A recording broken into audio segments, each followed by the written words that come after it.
নমস্কার বন্ধুরা, আজকের ক্লাসে সকলকে স্বাগত জানাই। তোমাদের আসন্ন বিভিন্ন ধরনের কম্পিটিটিভ এক্সামের জন্য গুরুত্বপূর্ণ কিছু জিকে নিয়ে আজকে আলোচনা করব। তো চলো আজকের ক্লাস শুরু করছি। আমাদের প্রথম প্রশ্ন কি রয়েছে দেখো, মানুষের চোখের কোন অংশে কোনো বস্তুর প্রতিচ্ছবি সৃষ্টি হয়? মানুষের চোখের কোন অংশে কোনো বস্তুর প্রতিচ্ছবি বা প্রতিবিম্ব সৃষ্টি হয়? অ্যান্সারটি হয়ে যাবে অপশন বি, রেটিনাতে। চোখের রেটিনায় বস্তুর প্রতিবিম্ব গঠিত হয়। রেটিনার কোন কোষ বিভিন্ন বর্ণ চিনতে সাহায্য করে এবং উজ্জ্বল আলোতে দেখতে সাহায্য করে? রেটিনার রড কোষ মৃদ আলোতে দেখতে সাহায্য করে। তারপর দেখো চোখের অংশগুলি কি কি? রেটিনা, কর্নিয়া, রড কোষ, কোন কোষ, আইরিস, পিউপিল, অশ্রুগ্রন্থি, অন্ধবিন্দু, পিতবিন্দু, ভিট্রিয়াস হিউমার। কর্নিয়ার কাজ কি? প্রতিসারক মাধ্যম রূপে কাঁচ ও আলোর প্রবেশ নিয়ন্ত্রণ করা। রেটিনার কাজ কি? প্রতিবিম্ব অনুসারে দৃষ্টি সংবেদ তৈরি করা। কানের অংশগুলি কি কি? অটোলিথ, ককলিয়া ও ইউস্টেচিয়ান নালী, এগুলি হচ্ছে কানের অংশ। পরবর্তী প্রশ্ন, বাংলায় কৌলিন্য প্রথা কে প্রবর্তন করেন? কে বাংলায় কৌলিন্য প্রথা প্রবর্তন করেন? অ্যান্সারটি হয়ে যাবে অপশন সি, ভল্লাল সেন বাংলায় কৌলিন্য প্রথা প্রবর্তন করেন।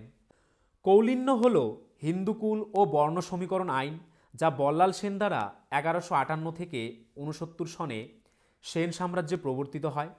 সেন শাসন পরবর্তী সময়ে এটি প্রথা হিসেবে রূপ লাভ করে। কুলীন অর্থ হল উত্তম পরিবার বা সম্ভ্রান্ত বংশজাত। সম্মান লাভার্থে প্রজারা সৎপথে চলবে, এই উদ্দেশ্যে বাংলার সেন বংশের রাজা বল্লাল সেন কৌলিন্য প্রথা সৃষ্টি করেছিলেন।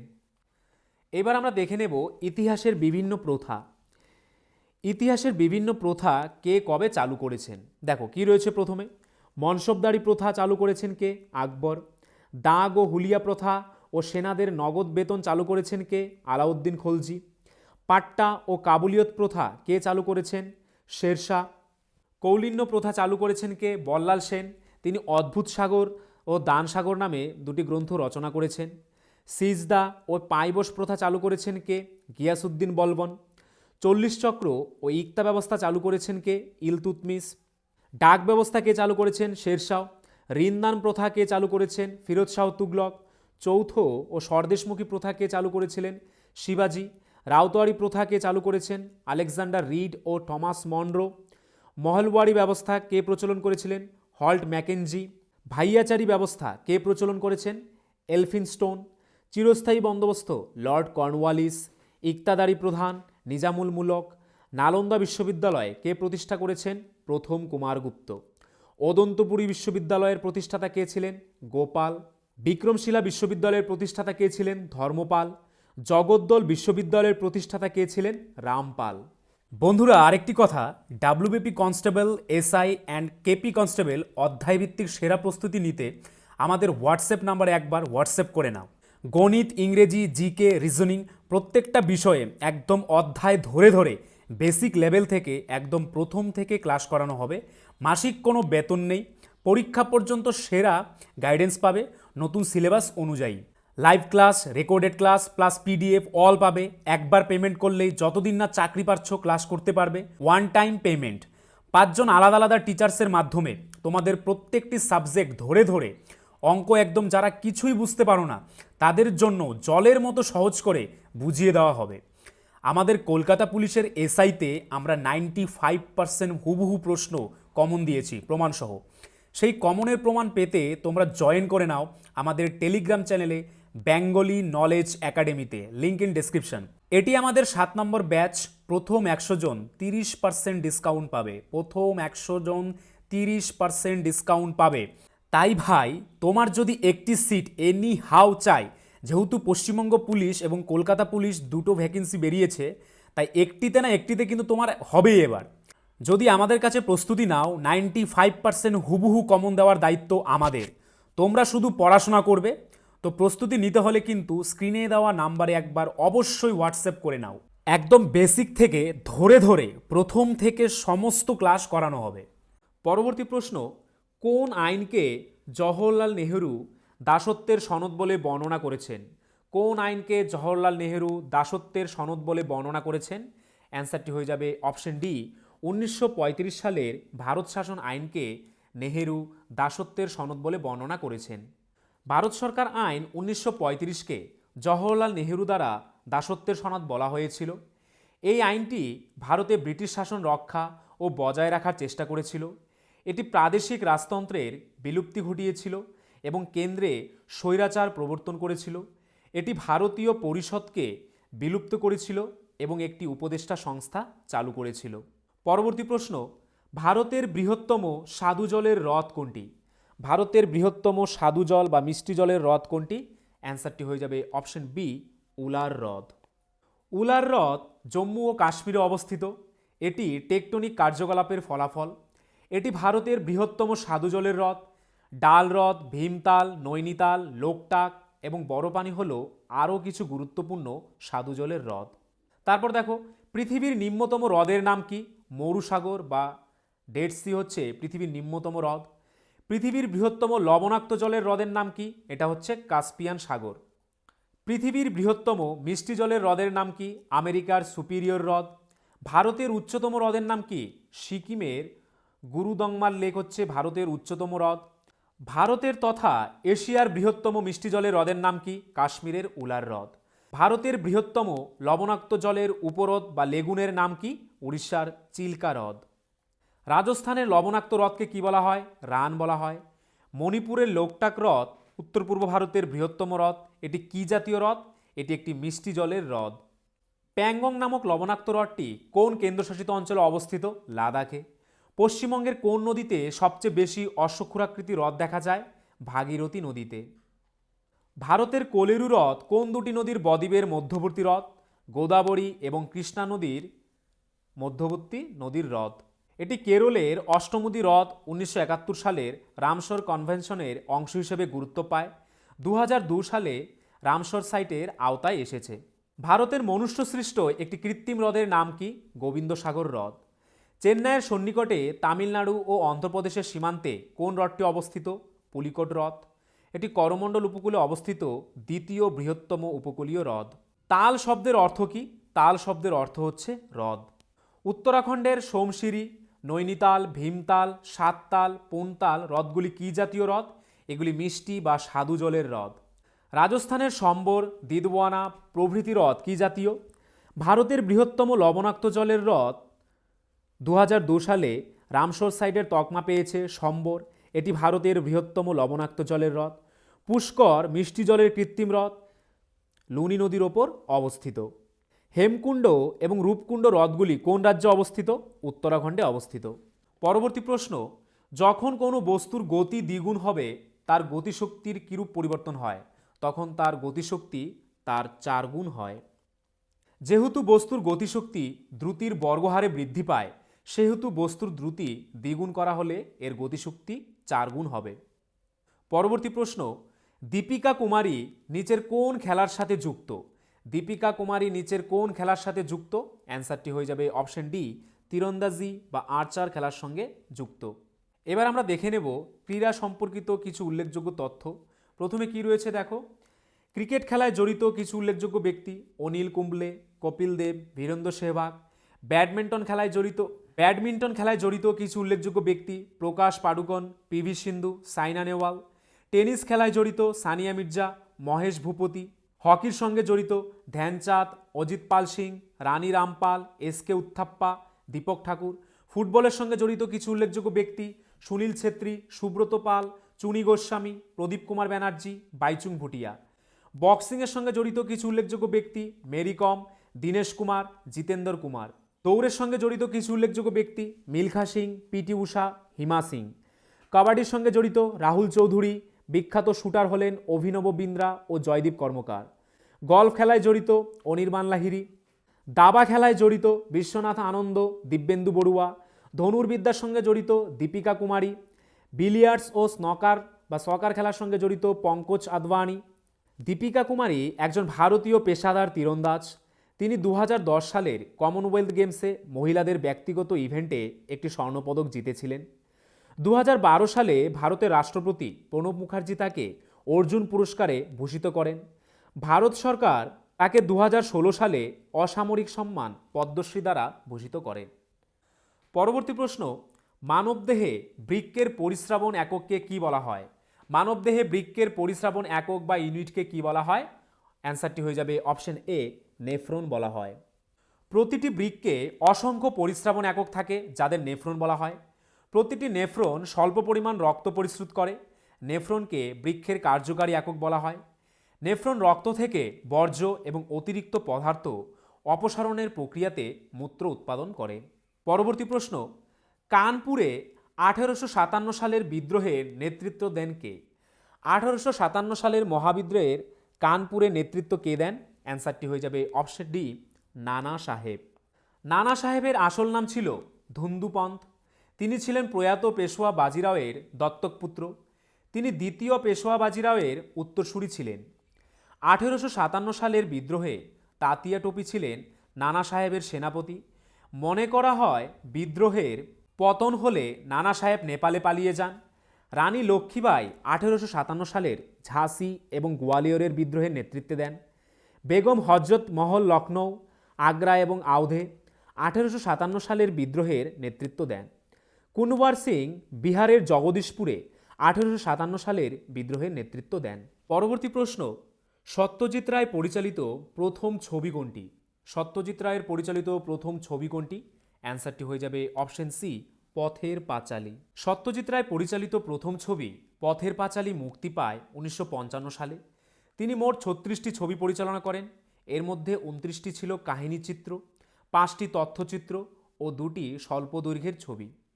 পরবর্তী প্রশ্ন, কোনটি পশ্চিমবঙ্গের বৃহত্তম মেলা বা পশ্চিমবঙ্গের বৃহত্তম মেলা কোনটি? অ্যান্সারটি হয়ে যাবে অপশন সি, গঙ্গাসাগর মেলা পশ্চিমবঙ্গের বৃহত্তম মেলা। গঙ্গাসাগর মেলা পশ্চিমবঙ্গের বৃহত্তম মেলা। প্রতি বছর জানুয়ারিতে মকর সংক্রান্তি উপলক্ষে গঙ্গাসাগর মেলা অনুষ্ঠিত হয়। এটি গঙ্গা ও বঙ্গোপসাগরের সঙ্গমস্থল সাগরদ্বীপে অনুষ্ঠিত হয়। মেলাটি বিপুল সংখ্যক তীর্থযাত্রীকে আকর্ষণ করে, যারা হলে পবিত্র স্নান করতে আসে। মেলায় ধর্মীয় সামগ্রী, হস্তশিল্প এবং খাবার বিক্রির বিভিন্ন স্টলও থাকে। পরবর্তী প্রশ্ন, কাচ মাধ্যমে কার গতিবেগ সবচেয়ে কম? কোন রশ্মির কাচ মাধ্যমে সবচেয়ে কম গতিবেগ? অ্যান্সারটি হয়ে যাবে অপশন বি, বেগুনি রশ্মির কাচ মাধ্যমে গতিবেগ সবচেয়ে কম। আলোর বেগ কাচের মধ্যে দিয়ে যাওয়ার সময় কমে যায়। এই প্রভাবটিকে অপসারণ বলা হয়। অপসারণ হলো আলোর তরঙ্গদৈর্ঘ্যের উপর নির্ভরশীল। তরঙ্গদৈর্ঘ্য ছোট হলে অপসারণ বেশি হয়। বেগুনি আলোর তরঙ্গদৈর্ঘ্য সবচেয়ে ছোট, তাই এটি সবচেয়ে বেশি বিচ্ছুরিত হয়। এর মানে হলো যে বেগুনি আলোর বেগ সবচেয়ে কম। পরবর্তী প্রশ্ন, ফ্রান্সের রাজধানী শহর কোনটি অথবা ফ্রান্সের রাজধানী কোথায়? অ্যান্সারটি হয়ে যাবে অপশন এ, প্যারিস। প্যারিস হলো ফ্রান্সের রাজধানী। এবার দেখো কিছু উল্লেখযোগ্য দেশ এবং তাদের রাজধানী। প্রথমে কি রয়েছে? ইন্দোনেশিয়ার রাজধানী কোথায়? Jakarta. Iraq Baghdad. Afghanistan Kabul. জাপানের টোকিও। চীন বেইজিং। ভুটানের রাজধানী কোথায়? থিম্পু। আয়ারল্যান্ডের রাজধানী ডাবলিন। ব্রাজিলের রাজধানী কোথায়? ব্রাসিলিয়া। আর্জেন্টিনার রাজধানী কোথায়? Buenos Aires. ফিলিপিন্সের রাজধানী কোথায়? ম্যানিলাতে। পরবর্তী প্রশ্ন, ভারতের জাতীয় কংগ্রেসের কোন অধিবেশনে প্রথমবারের মতো জাতীয় গান বন্দে মাতরম গাওয়া হয়? জাতীয় কংগ্রেসের কোন অধিবেশনে প্রথমবারের মতো জাতীয় গান বন্দে মাতরম গাওয়া হয়েছিল? অ্যান্সারটি হয়ে যাবে অপশন এ, কলকাতা অধিবেশন, যেটা 1896-তে হয়েছিল। সেখানে বন্দে মাতরম সর্বপ্রথম গাওয়া হয়েছিল। 1896 সালে কলকাতায় ভারতীয় জাতীয় কংগ্রেস অধিবেশনের প্রথমবারের মতো বন্দে মাতরম গানটি গাওয়া হয়েছিল। কলকাতা অধিবেশনের সভাপতি ছিলেন রহমতুল্লাহ এম সায়ানি। বন্দে মাতরম গানটি গেয়েছিলেন রবীন্দ্রনাথ ঠাকুর। গানটি লিখেছিলেন বঙ্কিমচন্দ্র চট্টোপাধ্যায় 1874 সালে। গানটি 1882 সালে বাংলা উপন্যাস আনন্দমঠে প্রকাশিত হয়েছিল। পরবর্তী প্রশ্ন, পরমাণুর নিউক্লিয়াসে পাওয়া যায় এমন দুটি কণা হলো, যেই কণা দুটি পরমাণুর নিউক্লিয়াসে পাওয়া যায়?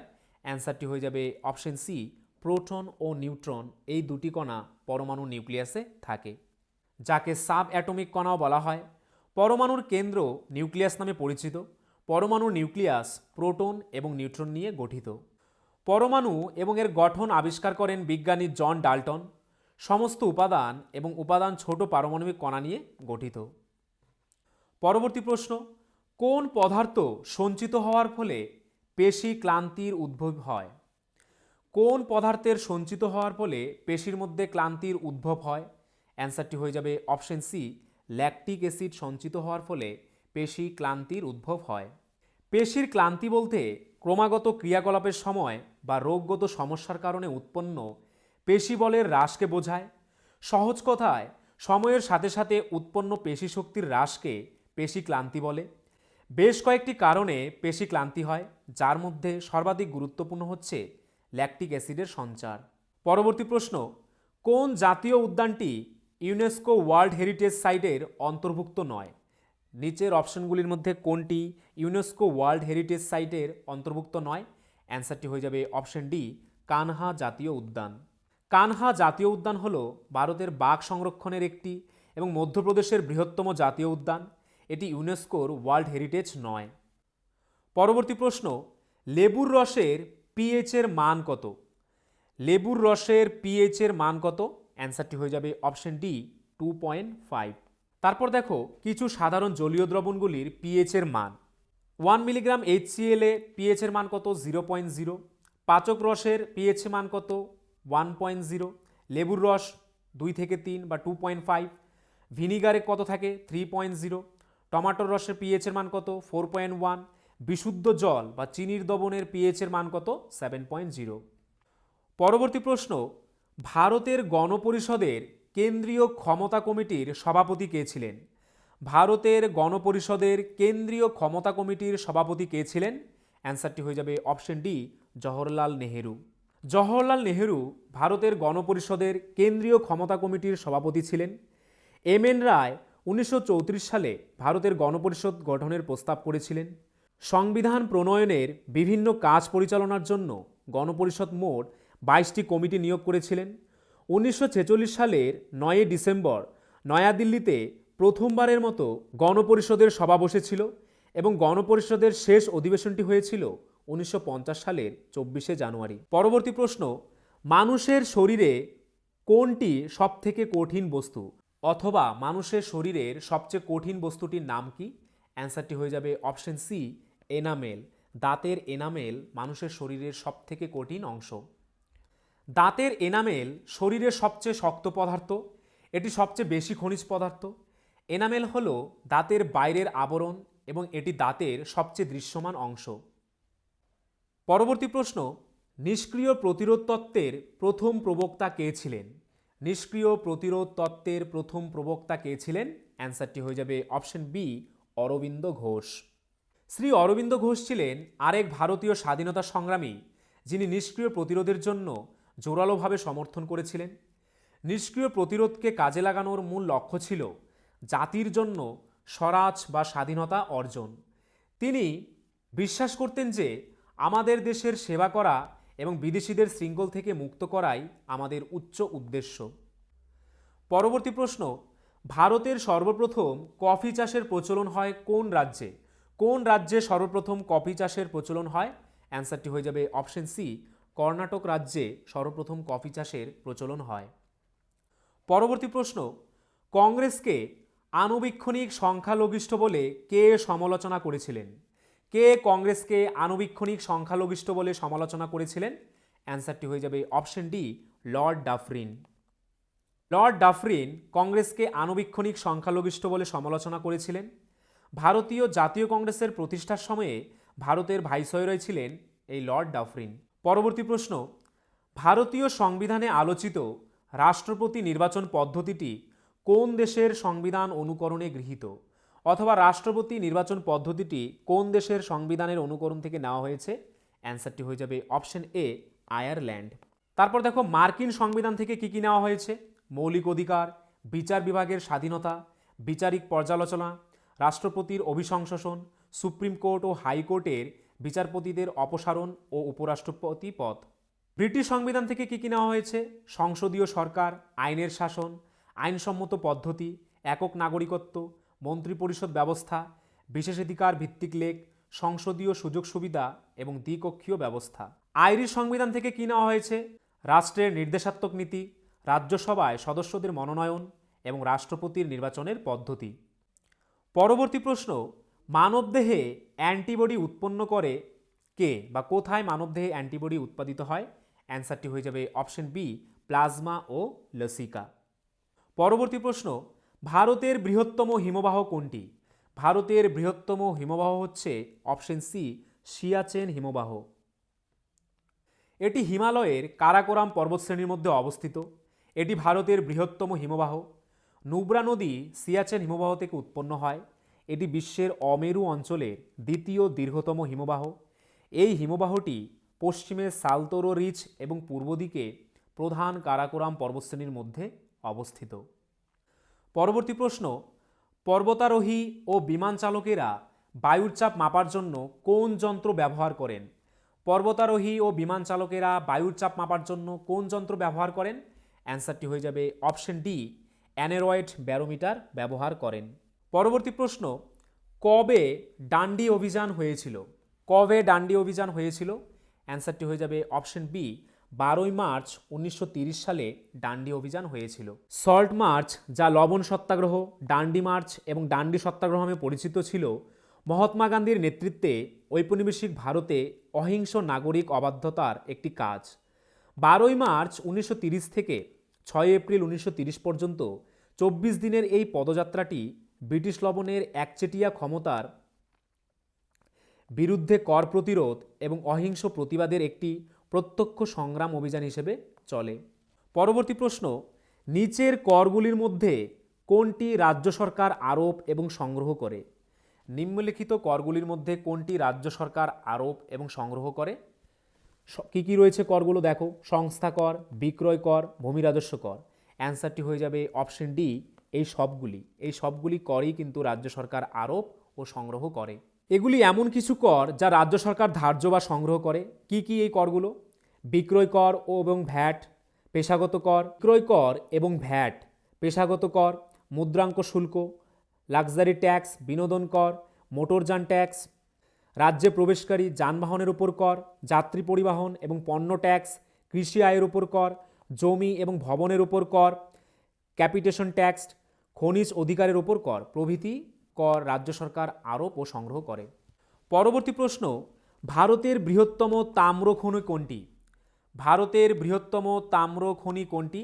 অ্যান্সারটি হয়ে যাবে অপশন এ, মালঞ্চ খণ্ড ভারতের বৃহত্তম তাম্র খনি। কানহা ন্যাশনাল পার্ক থেকে 20 কিমি দূরে অবস্থিত মালঞ্চ খণ্ড তামার আমানগত হল ভারতের একক বৃহত্তম তামার আমানত, যা দেশের রিজার্ভের প্রায় 70% এবং HCL এর মোট তামা উৎপাদনে প্রায় 80% অবদান রাখে। পরবর্তী প্রশ্ন, বেশিরভাগ চোল মন্দিরগুলি ছিল যে দেবতার উপর ভিত্তি করে তৈরি হয়েছিল? বেশিরভাগ চোল মন্দিরগুলি কোন দেবতার উপর ভিত্তি করে তৈরি হয়েছিল? অ্যান্সারটি হয়ে যাবে অপশন সি, শিব বা মহাদেব। চোল রাজত্বের বেশিরভাগ মন্দিরগুলি শিবকে উৎসর্গীকৃত করা হয়েছে। চোল শাসকরা কেবল শক্তিশালী বিজয়ী বীর এবং মহান প্রশাসকই ছিলেন না, মহান নির্মাতাও ছিলেন। তারা ছিলেন শিল্পের মহান পৃষ্ঠপোষক। তাদের রাজত্বকালে দক্ষিণ ভারতে সর্বাধিক দর্শনীয় মন্দির এবং চমৎকার ব্রোঞ্জের মূর্তি তৈরি হয়েছিল। এবার আমরা দেখে নেব বিভিন্ন রাজবংশের প্রতিষ্ঠাতা, শেষ রাজা এবং শ্রেষ্ঠ রাজা। কি রয়েছে? হর্ষঙ্ক বংশের প্রতিষ্ঠাতাকে বিম্বিসার, শেষ রাজা কে ছিল? নাগদাস, শ্রেষ্ঠ রাজা অজাতশত্রু। শিশুনাগ বংশের প্রতিষ্ঠাতা শিশুনাগ, শেষ রাজা কে ছিল? কালাশোক। নন্দ বংশের প্রতিষ্ঠাতা মহাপদ্মনন্দ, শেষ রাজা কে ছিলেন? ধননন্দ, শ্রেষ্ঠ সম্রাট ধননন্দ। মৌর্য বংশের প্রতিষ্ঠাতা কে ছিলেন? চন্দ্রগুপ্ত মৌর্য, শেষ রাজা কে ছিলেন? বৃহদ্রথ, শ্রেষ্ঠ রাজা কে ছিলেন? অশোক। শুঙ্গ বংশের প্রতিষ্ঠাতা কে ছিলেন? পুষ্যমিত্র শুঙ্গ, শেষ রাজা কে ছিলেন? দেবভূতি এবং শ্রেষ্ঠ রাজা কে ছিলেন? পুষ্যমিত্র শুঙ্গ। সাতবাহন বংশের প্রতিষ্ঠাতা শিমুখ, শেষ রাজা যজ্ঞশ্রী সাতকর্ণী এবং সর্বশ্রেষ্ঠ রাজা কে ছিলেন? গৌতমীপুত্র সাতকর্ণী। কুষাণ বংশের প্রতিষ্ঠাতা কুজুল কথফিসিস বা প্রথম কথফিসিস, শেষ সম্রাট কে ছিলেন? দ্বিতীয় বাসুদেব, সর্বশ্রেষ্ঠ সম্রাট কে ছিলেন? কনিষ্ক। গুপ্ত বংশের প্রতিষ্ঠাতা শ্রীগুপ্ত, শেষ সম্রাট কে ছিলেন? বিষ্ণুগুপ্ত, শ্রেষ্ঠ সম্রাট কে ছিলেন? সমুদ্রগুপ্ত। পুষ্যবর্তী বংশ প্রভাকর বর্ধন, শেষ সম্রাট ছিলেন হর্ষবর্ধন, শ্রেষ্ঠ সম্রাট ছিলেন হর্ষবর্ধন। পাল বংশের প্রতিষ্ঠাতা গোপাল, শেষ সম্রাট কে ছিলেন? গোবিন্দ পাল। শ্রেষ্ঠ সম্রাট কে ছিলেন? দেবপাল। গুর্জর বা প্রতিহার বংশের প্রতিষ্ঠাতা কে ছিলেন? হরিশ্চন্দ্র। শেষ সম্রাট কে ছিলেন? যশপাল। আর সর্বশ্রেষ্ঠ সম্রাট কে ছিলেন? প্রথম ভোজ বা মিহির ভোজ। বাতাপির চালুক্য বংশের প্রতিষ্ঠাতা কে ছিলেন? প্রথম পুলকেশী।